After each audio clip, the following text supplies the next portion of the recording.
Good morning, and welcome back to one of my talks. I'm Reverend Onyx. I'm the chief priest here at the Lady of the Circle in the Oaks in Lexington, North Carolina.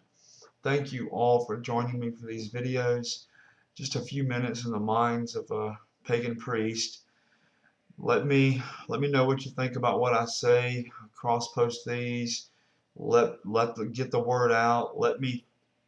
Hey, I'll be a target. I don't care. Tell me what you think. Tell me what you don't. What you agree with, what you don't agree with.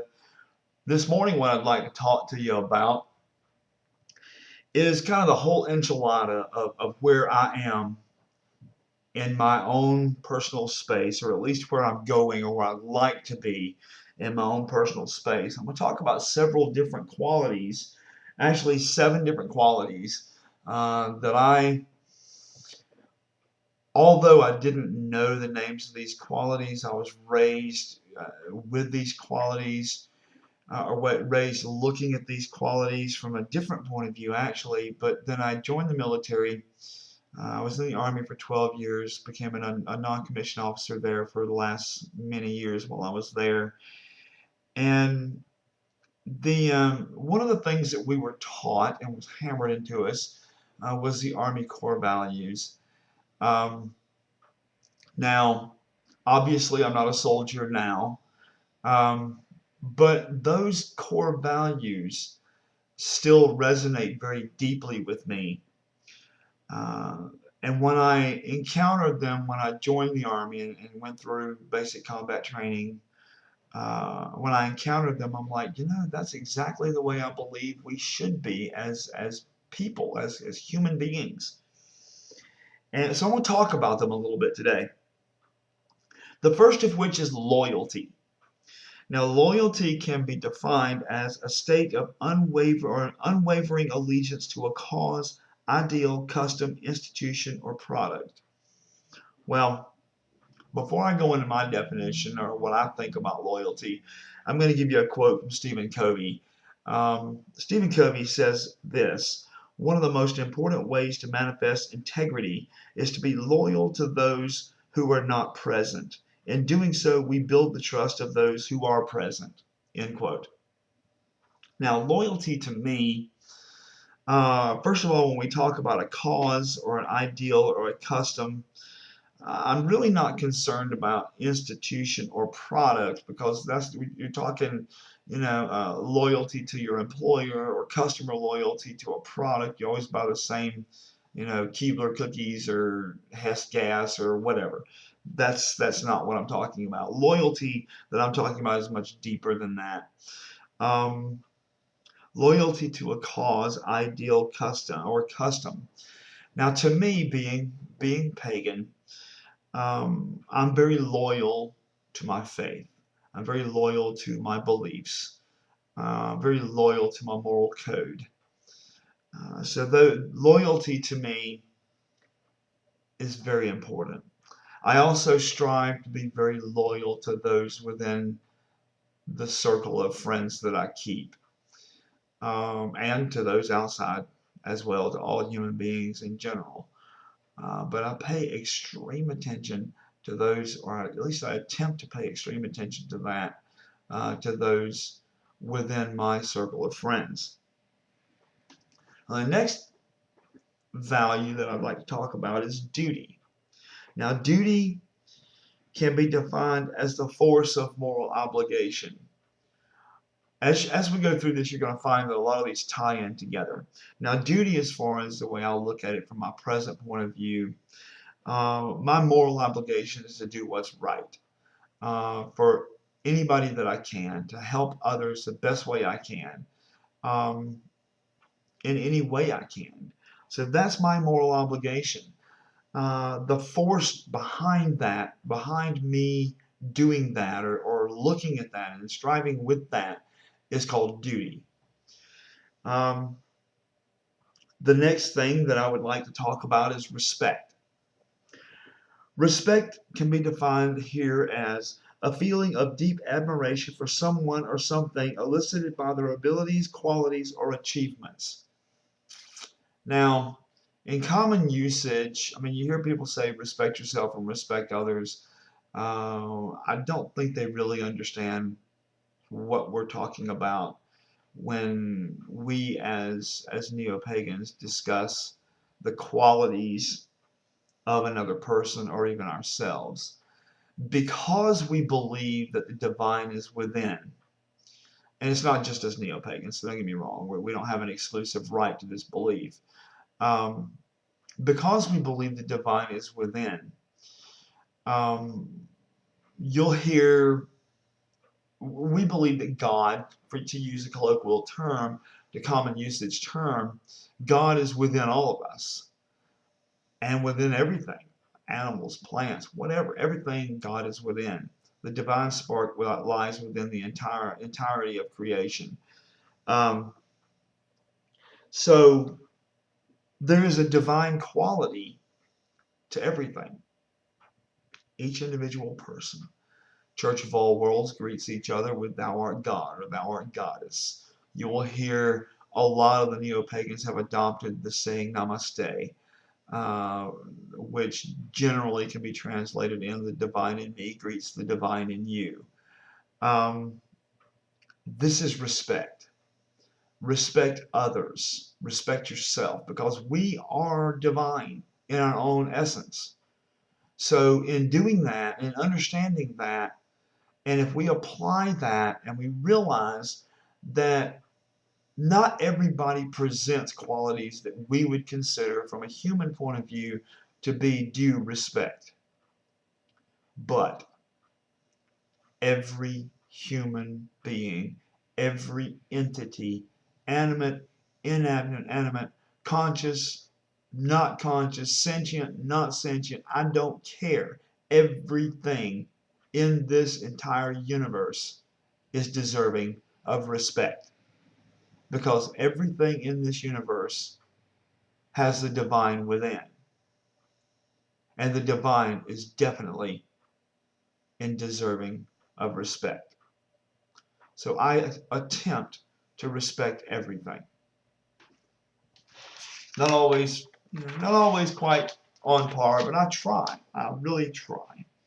The next thing I'd like to talk about is the value called selfless service. Now, the Bhagavad Gita says this of selfless service, quote, "Living creatures are nourished by food, and food is nourished by rain. Rain itself is the water of life, which comes from the selfless worship and service." End quote. Now, selfless service can be defined as service which is performed without any expectation of result or award for the person performing it. I believe very wholeheartedly in selfless service. We serve ourselves by serving others. Going back to the concept that the divine lies within all of us, if we take that on a tangent and we extrapolate from that, we realize that in serving others, we are serving the divine. And because the divine is within all of us, we are serving all of us when we serve one. We are serving the divine. We don't need we don't need a pat on the back. We don't need an attaboy, or we shouldn't need a pat on the back or an attaboy or anything like that. We should give of ourselves to others to the best of our ability. Now, is that meaning putting yourself in jeopardy at the expense of others? Not always. I was a soldier. I'm a combat vet. I have seen times where people have put themselves in mortal danger to protect others. Well, the whole concept of the army or the military in general is the concept of allowing yourself to be placed in mortal danger for the safety and security of others. That in and of itself is selfless service. Whether you're actually called to combat or not, you can be, and you've made the decision to allow that to happen and to go with that if it needs be. Nobody wants to go to combat. Nobody wants to go to war. every soldier, every sailor, every airman, every Marine I've ever talked to that has any understanding of what warfare is about detests it. They hate it, but they understand it and they're willing to go through with it in selfless service of others. I feel as human beings, we need to extend that thinking into society as well.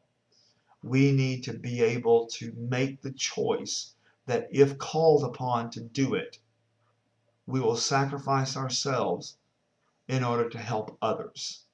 Does that mean, mortal danger or whatever? No, that's not what I'm talking about. We're not talking about combat. This is not a two-way live fire range.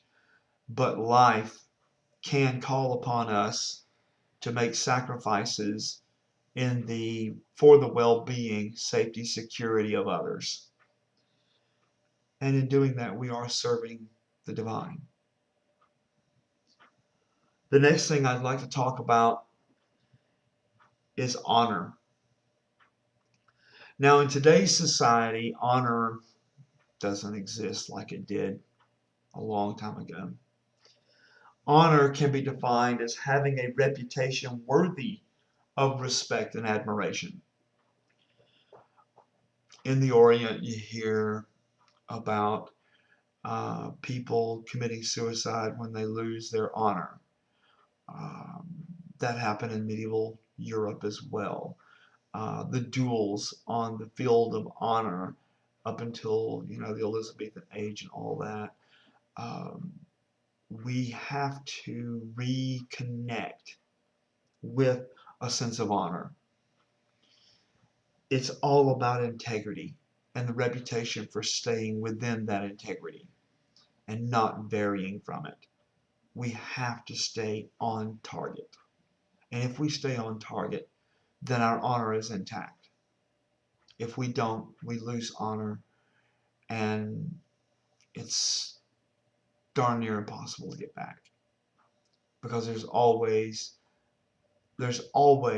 if you lose honor or your integrity goes in check, there's always the doubt in people's minds, or there can be always a doubt in people's minds if you're going to change and go back to your old ways, what they would consider your old ways. Even a small slip can become a large nick in the armor. Remember, draw your attention to that nick in the armor. In The Hobbit, Smaug the dragon was impervious to injury. But there was one small thing. There was one scale missing right at his heart. So they could shoot at him with arrows all day long as it didn't hit that one small part that was unarmored, one scale. Honor is like honor and integrity work together, and I'll discuss integrity in a minute. But honor and integrity work together as sort of a set of armor. Don't be like Smaug and have one scale that's missing. Your honor and your integrity must stay intact completely in order to be considered honorable and have integrity. Now, working into integrity, which is the next value that I'd like to talk about. I talked in depth about what integrity means to me in another video, and I ask you to check that out because it plays into this one very well. But very, very, very briefly, integrity is incorruptibility. Integrity is soundness. Integrity is completeness. Match your words, or match your reality to your words. Don't vary from that. That's integrity. And please check out my other video on that. And spread it around and talk to me and tell me I'm full of crap. I don't care. Let's engage. The last of the values that I'd like to discuss is personal courage. Now, personal courage can be defined as the ability to overcome a difficult task or situation with steadfastness, or in contrast, to do the right and moral thing when given an opportunity to benefit yourself by hurting someone else. Always take the high road. Stand up for what you believe. You don't have to chop down anybody else to stand up. There's an old song, country song. I can't remember the artist. I heard it as a child. Growing up, my dad was into country music quite a bit. I'm not. My music tastes are much different than my dad's music tastes. But it says you got to stand for something, or you'll fall for anything. I agree with that.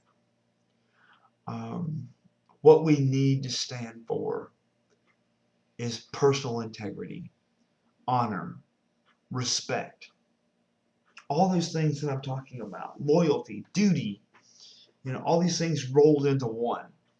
Be a complete and whole human being, impervious to outside problems. You're gonna get problems. Problems are gonna be in your life.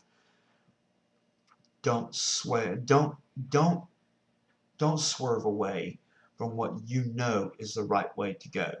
That moral compass inside of you is going to tell you what's right and what's wrong. You need to listen. Listen. Listen to that small inner voice. We have 2 ears and 1 mouth. From a physical point of view, yes, that says we should listen twice as much as we talk. But also understand that still small voice needs to be listened to twice as much as we engage it too. Think, listen. That still small voice inside that you hear, that gives you guidance, that tells you what's right and what's wrong, that is the divine spark within. Listen to it. Stick to it. Follow its guidance.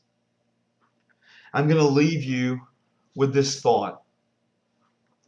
Now, we've talked about all these things rolled into one: loyalty, duty, respect, selfless service, honor, integrity, personal courage.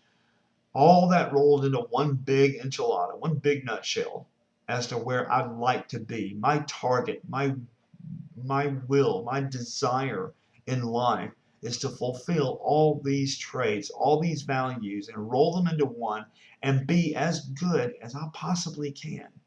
I am nowhere near perfect. Nowhere near perfect. But I do understand where I want to be. And I do have a target for where I'm going. It's said that you should always shoot for the moon. Because if you miss, you're still among the stars. Now, Charge of the Goddess. Those of you who are neo-pagan or pagan or Wiccan, any of those are familiar with the Charge of the Goddess. But I'd like to pull out an excerpt from that and quote it. It says, "Keep pure in your highest ideal. Strive ever towards it. Let naught stop you or turn you aside." Listen to that, people. Listen. I don't care if you're pagan or not. That wisdom applies across any faith, across all of humanity. Our highest ideal should be improving our own self-being, being a better human being, like that. But loyalty, duty, respect, selfless service, honor, integrity, personal courage, all these values can be rolled in and understood to be a better, stronger, faster human being. We need to work toward it, as a race. It is said, well, first of all, I'd like to say that's what I would like to see in everyone. I would love to see that in everyone. I want that change to happen within the world and within all of humanity. But it's been said by Gandhi, be the change you wish to see. And I take that to heart. I understand that. And that's what I try to do. I'm not perfect. So please don't think that I am, or I think that I am. I'm not. But I know where I'm going. All those who wander are not lost, as Tolkien has said. So I'm going to leave you now to let you think about that. I'd like for you to listen to my other videos about some of the things I've learned and talk about. Share this with anyone you would care to, that you're led to share. Comment as you wish, as you were led to. Criticize, whatever. I don't care. I don't want you to think like I do. I just want you to think. Open your mind. It's been said the mind is like a parachute. It only opens, or it only functions when open. With that, I'm going to leave you. Thank you again for listening. Until next time, may you blessed be.